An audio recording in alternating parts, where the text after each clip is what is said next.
Às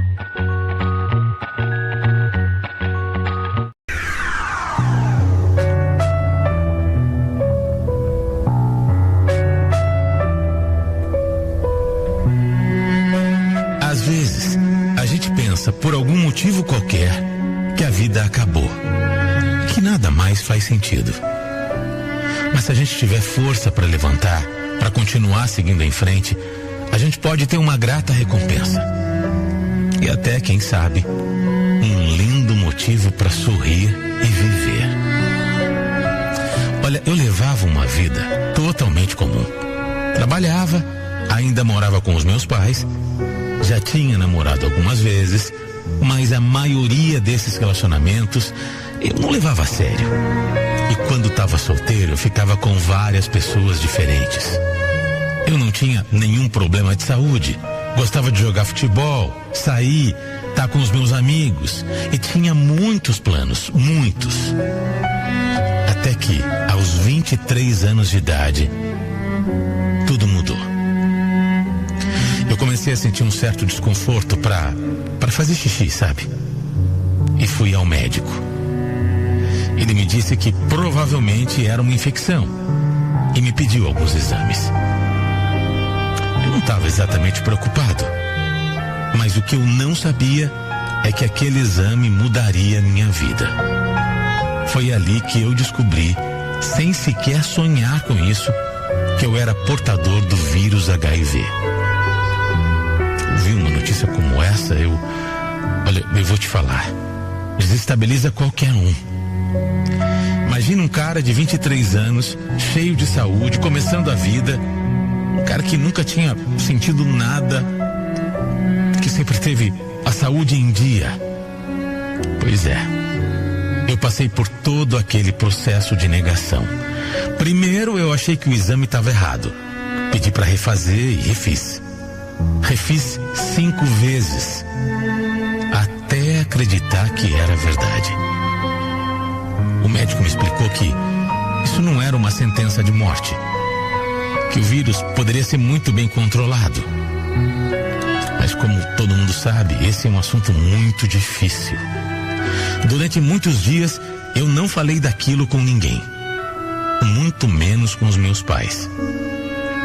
Eu não tinha ideia de onde eu poderia ter pego.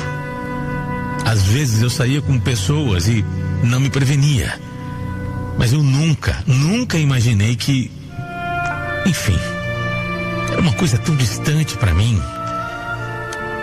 Meu Deus, como eu ia viver sabendo que eu tinha um vírus sem cura. Para mim, era minha sentença de morte. Para mim, era. Para mim, a vida tinha acabado. Se eu contasse, todo mundo ia ter medo de mim. Ia ter um nojo de mim, iam querer distância. Eu não poderia julgar. Será que eu não agiria da mesma forma se fosse um conhecido meu? Eram tantas coisas que rodavam na minha cabeça. Eu cheguei a pensar em tirar minha própria vida, só para não ter que sentir o olhar de repulsa e de dó das pessoas. Depois de alguns dias de pura depressão, eu resolvi sair sozinho para beber num bar. Eu queria afogar mesmo as minhas mágoas. Queria esquecer de tudo. E por um dia, pelo menos, voltar a ser o Juliano de antes. Foi nesse bar que, pela segunda vez em tão pouco tempo, a minha vida mudou de novo.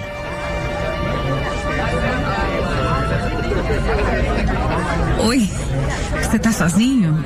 Eu vi que você parece meio triste, sem companhia. Olha, eu tô sozinho sim, mas eu tô bem assim, eu tô feliz assim. Nossa, que grosseria. Se você quer saber, você não parece nem de longe feliz, tá bom? Ah, olha, quer saber, eu tô num dia ruim. Desculpa, mas eu prefiro ficar sozinho, entendeu? Tá bom, beleza, mas minhas amigas dizem que eu tenho uma intuição muito forte. E essa minha intuição é que me mandou vir aqui falar com você. Mas como você não quer minha companhia hoje, eu vou deixar meu número aqui anotado e você me liga se você quiser conversar, pode ser? Ah, e outra coisa, não importa qual seja o seu problema, ele tem solução. Todos os problemas têm.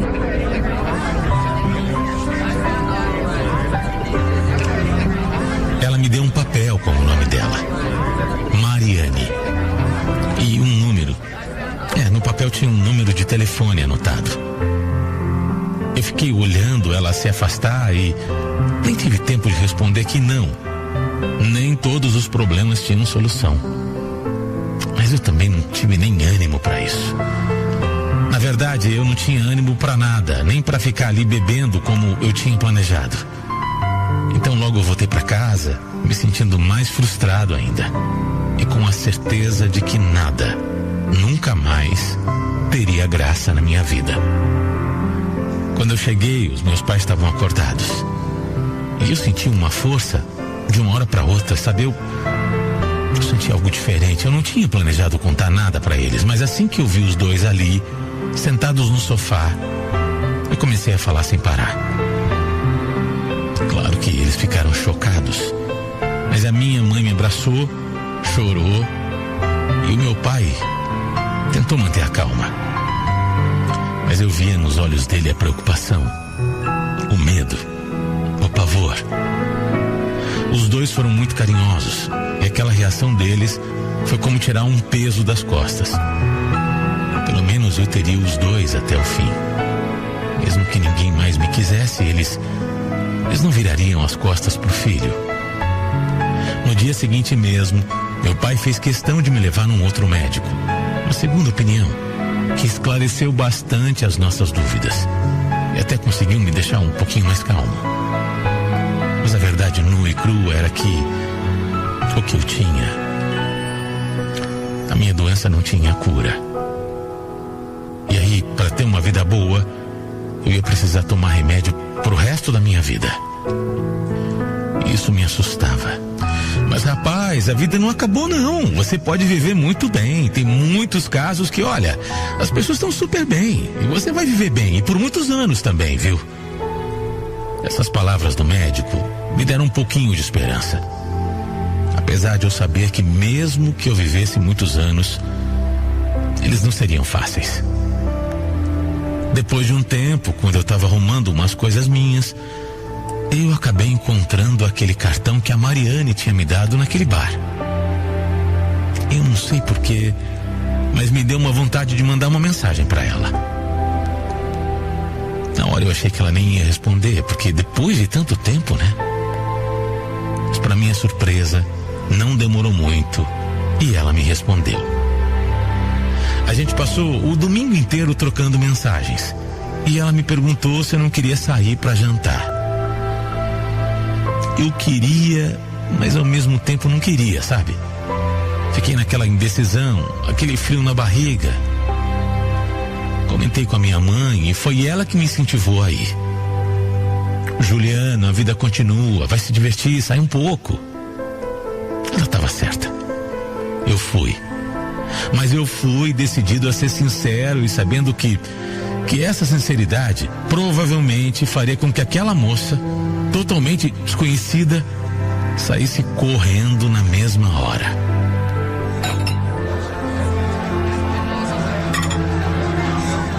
Caramba! Nossa, eu nem acredito. Achei até que você tinha jogado meu número fora. Eu andei com umas questões pra resolver e acho que até eu devo um pedido de desculpa, sabe, pra você, por aquele dia. Eu não tava bem mesmo, não te tratei bem. E você agora tá? Porque a minha intuição, lembra dela? Bom, ela me fala que alguma coisa te aflige. Nossa, meu Deus do céu, você parece uma bruxa. Adivinha as coisas só de olhar pra pessoa, mas tem sentido, Mariane. Eu não sou um homem normal, sabe? Um homem normal que você tá saindo. Eu não gosto de pessoas normais, Juliano. Elas são muito sem graça.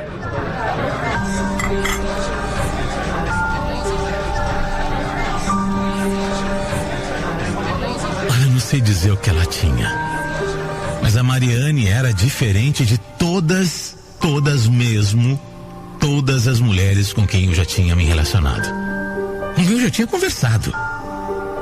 E ao mesmo tempo eu queria cumprir a promessa que eu tinha feito para mim mesmo de contar logo de cara o meu problema. Mas depois que a gente começou a conversar, eu fiquei com um certo medo que ela fosse embora e não quisesse mais conversa comigo. Eu só sei dizer que eu tinha ido naquele encontro decidido, determinado a falar a verdade. Porque eu não queria estar com uma pessoa e depois, sei lá, me encontrar outras vezes com ela, escondendo uma coisa tão séria. Não era justo, não era honesto da minha parte. E se essa era a minha nova condição, eu tinha que aceitar de uma vez e viver da maneira certa. Eu pensava muito sobre isso e sabia que precisava ser forte, porque quando eu contasse isso para qualquer pessoa, a reação poderia ser horrível. Mas eu tinha que me preparar, porque talvez eu enfrentasse essa mesma reação inúmeras vezes ao longo da minha vida. Então eu respirei fundo e contei para ela. Contei o que me afligia. Contei que tinha descoberto há pouco tempo que era soro positivo. Contei dos meus medos, das minhas inseguranças. E a meu favor também, contei tudo o que o médico tinha dito. Que não era uma sentença de morte, que eu poderia viver muitos anos de uma forma tranquila. Eu ia falando e a Mariane me olhava. Me olhava de um jeito que não dava para decifrar o que ela estava pensando. Ela não fazia nenhum comentário, não esboçava nenhuma reação, só ouvia. E eu, nervoso, ia falando, sem parar. Me atrapalhando até nas palavras e quando eu terminei, eu falei pra ela, ó, agora pode sair correndo se você quiser, eu vou entender, viu? Dei até uma risada assim para descontrair, mas ela não retribuiu. E aquilo me desanimou. Ela só me olhava. E aquilo foi me dando uma angústia. Olha, na hora era eu quem queria sair correndo. Verdade, ficou uma situação estranha. Mas aí ela começou a falar. Eu nunca tive contato com ninguém como você. Me desculpa o choque. Eu entendo, de verdade. E respeito também a sua decisão, viu? Que decisão? De não querer mais me ver. Eu acho que se fosse eu agiria da mesma forma. Eu não falei que eu não quero te ver, Juliano. Você me disse que naquele dia que a gente se conheceu no bar, você ainda não aceitava o seu diagnóstico. Disse que tinha pensado em tirar sua vida. Disse também que se sentia no fundo do poço. Você acha mesmo que foi coincidência esse nosso encontro? Deus me colocou no seu caminho. E te colocou no meu também.